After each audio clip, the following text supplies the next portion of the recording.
have you done by the book just to annoy your boss? Story 1. At a former workplace, the dress code was changed. Men were no longer allowed to wear shorts. Women could wear skirts. I started wearing a kilt because skirts were okay in the rule book. Opinion. We felt the underwear like you should, right? Story 2. When I was in grade 4, pizza was sold at lunch for $1.50 a slice. I saw a business opportunity and went to the Little Caesars, a stone's throw away from the school, and bought 10 hot and ready $5 pizzas and sold the slices for $1.25 on Fridays. When the school told me I couldn't sell pizza on school property, I moved my office to my aunt's house, which was next door. So every day at lunch, the kids would walk to the neighbor's front yard, buy pizza, and come back to school. I was making a tidy sum every day. Opinion.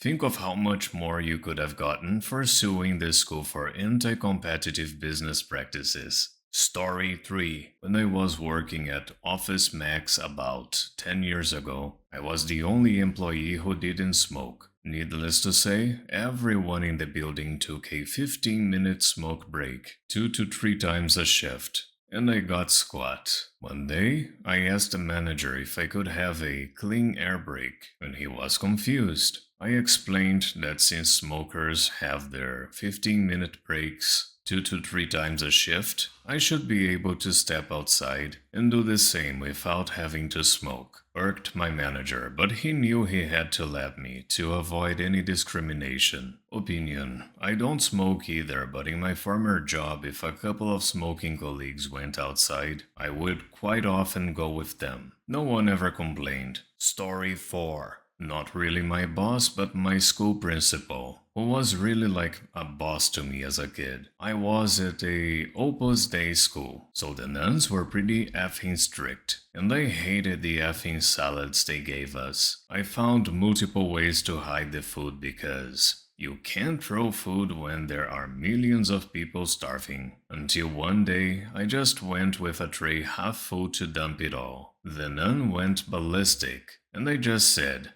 "I'm full, and gluttony is a sin," and threw it all away. That got me in trouble. I was 9. Opinion. Pretty smart thinking for a 9-year-old. Story 5. While I was in the Navy, it was recommended that I get extensive surgery on my ankle. My command felt that I didn't deserve a bunch of time off for surgery, so they said they would approve it, but none of the convalescent leave. They refused to sign any paperwork. The first thing I did was hit them with the regulation stating that they were required to respond to all requests within a certain amount of time. 3 days, I think. They responded with a no. So then I had the Navy legal draw up the paperwork in accordance with regulations, stating that my command would be responsible for 100% of my medical care if they did not abide by doctor's orders. I then let them know that would mean that all of my medical care would then be handled by citizens, and the command would be responsible for paying the bill out of their budget. They approved my surgery, convalescent leave, and convalescent leave extension. Opinion. That's the Navy, I know. Story 6. On the flip side, I'm the boss enforcing policy. When I took over the department, the old boss told me that the reason the place looked like a pigsty was that when he asked a sales associate, base pay plus commission, to clean up or put up stock, they claimed it wasn't in their job description. The main boss backed them up, calling it a technicality. I pulled out the description and read out other duties as assigned by the manager. On the last line, 2 out of 9 quit. My department is now clean and stock is always up. Sales are consistently up, and I'm cool with that. Opinion. I've never understood not doing reasonable things at your job, like cleaning, making it presentable and comfortable for patrons, and stocking, are all part of sales. Story 7. A couple of friends of mine work at Walmart. They found out that kilts are all within the dress code as long as they are the correct color. drove their managers nuts. It's been a year and absolutely no problem though. Opinion. Fight the power, man. Story 8. When I worked at Best Buy, the dress code was black shoes, pants, and belt. And we had to wear a tucked in blue shirt. Never wore a belt nor tucked my shirt in because, as a chubster, when kneeling and organizing DVDs on the bottom shelf, my shirt comes untucked and the belt cuts into my belly. First world problems, huh? Anyways, my boss would constantly freak on me for not having my shirt tucked in, and finally got on my case for not wearing a belt either. So I checked the dress code and found it said, if there are belt loops on the pants, or something, so I found an X-Acto knife and cut off my belt loops. The next morning I came in and she said, "Where's your belt?" I grinned at her and said, "Where's my belt loops, you mean, right?" And gave her the biggest grin I could muster. It was one of my finest moments. Opinion. I believe that any place with a dress code should offer more options. Story 9. I used to work for this small town, twice weekly newspaper. The editor, publisher, mayor, county commissioner, and a few other people were skimming tax dollars. When I confronted my boss about it, he told me he would blackball me if I said anything. So I went to the local television station, tipped them off, and they uncovered the story. When they won their awards, my name was added to the list of reporters. I still can't get a job as a journalist, but man, that felt good. Opinion. Small town politics. More like corruption. Story 10. Worked in one corporate kitchen where our general manager didn't like our music, so he would put on children's music. So we all started singing along at the top of our lungs.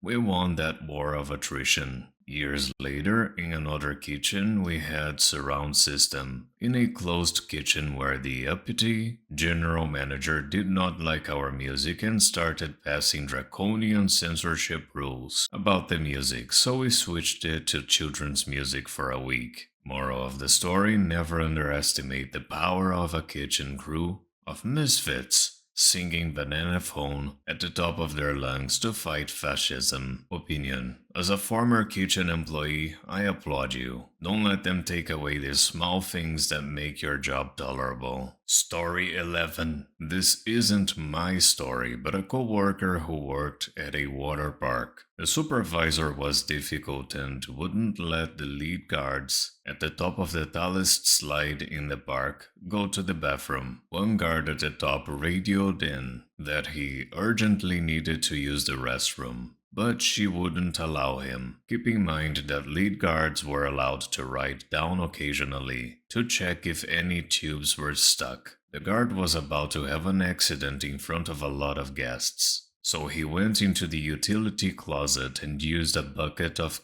cat litter we kept for cleaning up messes. He then rolled the slide down to clean himself off and left the supervisor to clean up the bucket. Opinion. I never thought of that wiping technique before.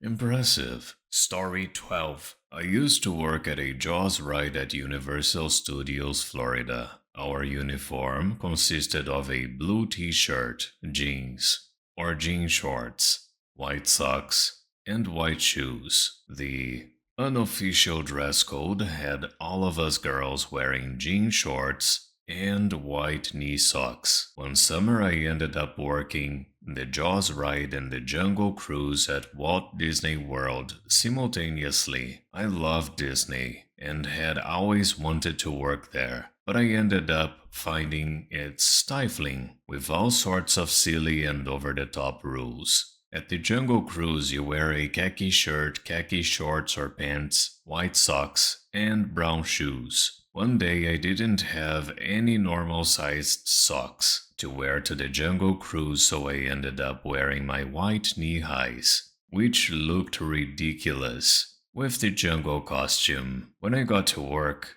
one of my managers got really angry at me, told me my socks weren't in compliance with The Disney look. The official policies on how to dress at Disney, and made me roll my socks down. It looked like I was wearing little white life preservers around my ankles, and looked more out of place than they looked originally. I was annoyed, so when I went home, I scoured my Disney look booklet for the policies pertaining to socks. All I could find was that socks had to be long enough to cover the ankle bone. There was no maximum height. I could have worn white ties under my khaki shorts if I really wanted to. The next day I wore my knee highs again. As a small act of rebellion, the same manager was there, and he flipped out. He actually pulled me into the office to write me up, but before he could get me to sign the paperwork, I pulled out my copy of the Disney look and showed him that, while incredibly silly looking, my socks were perfectly acceptable, and that I would continue wearing them like that. And so I did. I looked stupid, but I didn't care. Working for Disney wasn't a pleasant experience in my opinion, and it was very liberating to know that I could at least wear my socks however I wanted to.